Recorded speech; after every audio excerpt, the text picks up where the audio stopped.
Are you trying to figure out what to do with your toddler while you're trying to homeschool your older kids? Stay tuned for some tips and tricks from my own toddler and me.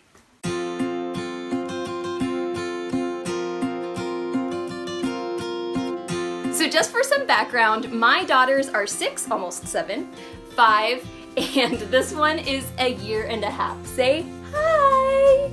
Say hi! Her name's Holiday.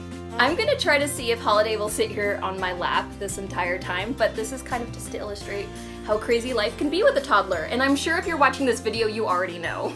I started homeschooling my oldest daughter when she was kindergarten age, when this one was only maybe a few days old, probably a few weeks old. So I have been homeschooling my kids with a baby or toddler from the beginning. Turns out, homeschooling with a newborn baby in the picture is much easier than homeschooling with a wiggly little toddler. Now that we've gotten to this stage, I've figured out some ways to make homeschooling my older kids while also taking care of a toddler a little bit easier. My first tip is to schedule, schedule, schedule. I personally am not a big planner, not a big scheduling person, but with a toddler, there just has to be some planning ahead done. I usually do homeschool lessons with my older 2 daughters in the morning, so after breakfast time. So at that time, the toddler, the baby, might still be eating, or if she's already eaten, she's content to kind of entertain herself most days. However, it doesn't always end up that way, so I kind of just take it day by day. One way that some homeschoolers plan is by doing homeschool lessons during the baby's nap time. That has really been helpful sometimes for me, but I just find that the afternoon just is not as productive as far as homeschool goes. So I usually just try to get homeschool done in the morning so that in the afternoon it can be baby's nap time and free time for the older kids. So you kind of just have to figure out what works for you and your family, because clearly every day, minute by minute, is very different. The next tip I have is to try to keep the toddler occupied. So you see here, I just gave her another toy, this car. I don't even know where it came from. It's not her toy, but it's a new toy she never gets to play with. So for her, it's very, very exciting. So I have some things like that, like pots and pans, which maybe baby shouldn't play with, but she loves playing with them when she gets into the cabinets. So just offering her something that she doesn't usually get to play with keeps her occupied for the longest time, and it's great. You can also just kind of let them make a little mini toddler-sized mess for just a bit. You know, you can offer them paper and crayons. You can maybe let them play with a little bit of water or some sort of messier toy just to keep them occupied, because, I mean, it's all about novelty with these kids. They just want something new. Their mind is going a mile a minute. Another resource I do want to mention is our free toddler and preschool curriculum that we offer on kidslearningforlife.com. This is a curriculum that Stacey actually created when she had an in-home daycare. So she was working with kids this age and a little bit older, and you know, she created these really tactile activities. They're also educational, and they're kind of unit studies based. So kids love them. I think I could start them with her any day now, so expect to see me making videos of her doing those activities because they're really great. I'll leave a link in the description. Holiday's still right here, but she doesn't really want to sit on my lap anymore. But I also wanted to mention that it's really important to keep certain items not accessible by the toddler. So I found that keeping my homeschool items away is really hard because I want them to be easily accessible by me and my older kids. So right now we have this really ugly makeshift system of putting the dining table up against the homeschool cabinet so that the baby can't open the doors. We're kind of just doing this until we get baby locks installed, so hopefully that's soon, but it's the only way to really keep her out of there because I want to keep that a neat, tidy space that's organized and is very functional for my kids. You can keep items up high in high-up cabinets where the baby cannot reach.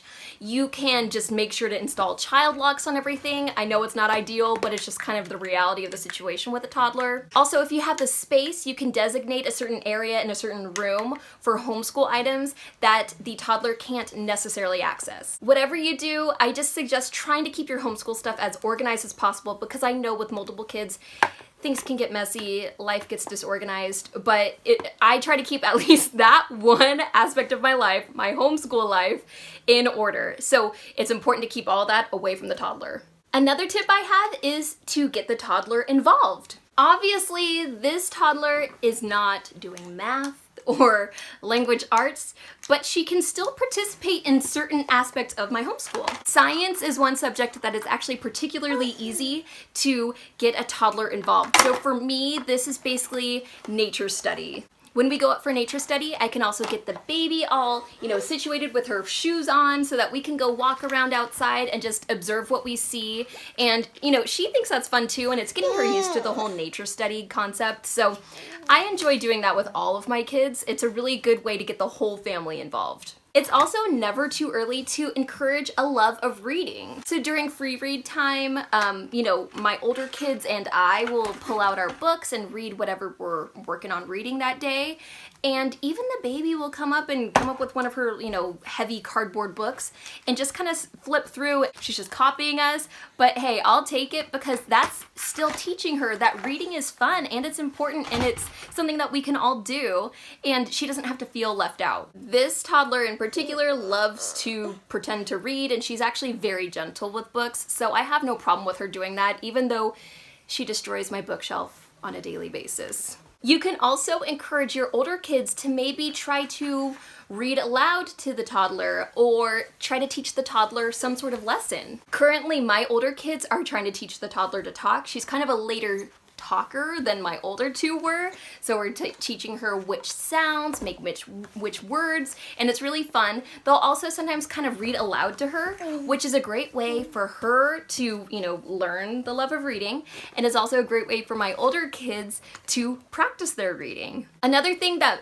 she's not quite old enough for yet, but I've heard a lot of homeschool families talk about, is having the younger kids do school with the older kids. Now by do school, I mean it more like do school, because clearly they can't really write or do math or anything like that yet, but just having them practice, just letting them kind of still participate and be involved will instill a love of learning, and they're going to be so excited to finally start doing school when they're old enough. So the way I would do this is maybe give them a scratch piece of paper and give them a pencil or a crayon and just kind of like have them practice writing, or it would probably just end up being more like drawing.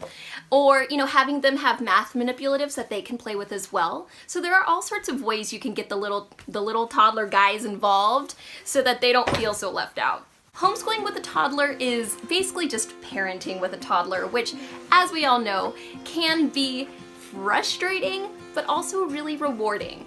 I like to think of, raising a toddler in a homeschool family kind of like pre-homeschooling, because you're just setting them up to have a love of learning and to be prepared for their own homeschool lessons one day. Well, this toddler is kind of fed up by now, so I'm gonna set her aside while I wrap this up. Have you ever homeschooled with a toddler? How did you manage, and did you survive? Let me know in the comments below. And also don't forget to like and subscribe to our channel to see more videos just like this one. See you next time!